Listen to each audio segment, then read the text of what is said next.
Amici da tutto 70 Phone, dopo avervi dato un assaggio sui social, eccoci ora a parlare di Unihertz Titan 2, uno smartphone che viene venduto al costo di circa $489.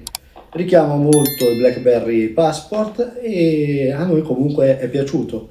Può avere ancora un senso nel 2026? Secondo noi sì, e adesso ve lo faremo vedere durante la prova. Una cosa che mi preme farvi vedere è la confezione, davvero molto completa. Abbiamo l'alimentatore, una cover in silicone nera che richiama la texture del telefono, abbiamo addirittura un adattatore da Type-C a jack da 3,5 per chi vuole continuare a utilizzare i suoi vecchi auricolari con un jack da 3,5, vecchi, insomma, si fa per dire. E abbiamo anche una pellicola preapplicata e anche una pellicola di scorta, quindi devo dire una dotazione veramente molto completa. Il design è uno dei tratti principali di questo smartphone, richiama il BlackBerry Passport ma lo rilegge in chiave moderna.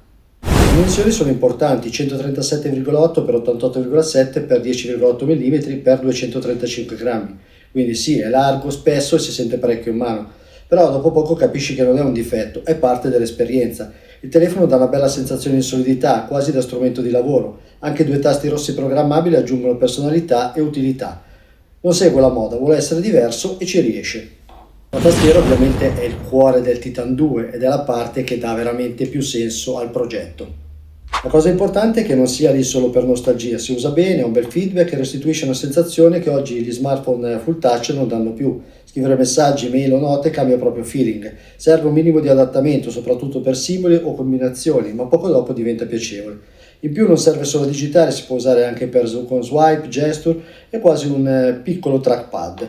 Questa integrazione con il software è fatta bene e aumenta parecchio il senso di controllo. Non è un vezzo retro, è davvero il centro dell'esperienza. Il display principale è un LCD da 4 pollici e mezzo con risoluzione 1440x1440 e formato 1:1. Quindi parliamo di uno schermo perfettamente quadrato, lontanissimo dai telefoni classici del 2026. Se lo giudico come un normale smartphone moderno, qualche limite c'è. È un LCD a refresh rate a 60 Hz e non colpisce per fluidità o qualità assoluta. Anche gli angoli di visione non sono il massimo, però dentro questo progetto ha una logica precisa. Mail, messaggi, note e documenti si leggono bene, anche perché la tastiera fisica non ruba spazio come quella virtuale. Nei video e nei contenuti multimediali invece i compromessi si sentono di più. Interessante anche il display secondario posteriore, utile per notifiche, orologio e autoscatti. Non è un schermo ad effetto wow, ma è coerente col telefono.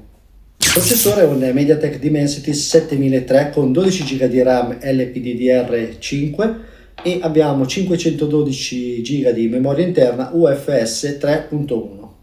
Non è un hardware da top di gamma, ma adeguato e ben centrato per la natura del prodotto. Nell'uso quotidiano il telefono gira bene, messaggi, mail, social, note, navigazione e multitasking leggero sono perfettamente alle sue corde. Molto completa anche la connettività, 5G, NFC, Wi-Fi 6, Bluetooth 5.4, Dual Nano SIM, IR Blaster e Radio FM. Sul fronte audio però qui abbiamo un sistema mono, sufficiente per uso rapido ma poco coinvolgente nel lato multimediale.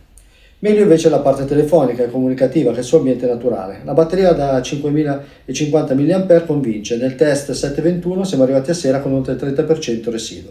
La ricarica a 33 watt non impressiona ma resta corrente col pacchetto. A livello software dobbiamo dire che Unihertz ha fatto un lavoro intelligente anche di integrazione con le funzioni della tastiera. Il telefono è arrivato con Android 15 ma poi è arrivato subito un aggiornamento Android 16 che hanno migliorato l'esperienza. La base resta pulita senza personalizzazioni pesanti o inutili. Il punto forte è che il software prova davvero a valorizzare la tastiera, tasti riprogrammabili e schermo secondario. Ci sono scorciatoie rapide, gesture sulla tastiera e diverse opzioni di personalizzazione. Molto utile anche la possibilità di adattare alcune app in 4/3, così da gestire meglio il display quadrato. Non tutte le app sono perfette su questo formato e questo va detto, però il lavoro fatto è buono e il telefono col tempo è cresciuto nella direzione giusta. Il telefono è dotato di una doppia cam da 50x8, ma ovviamente non è il motivo principale per cui lo si acquista.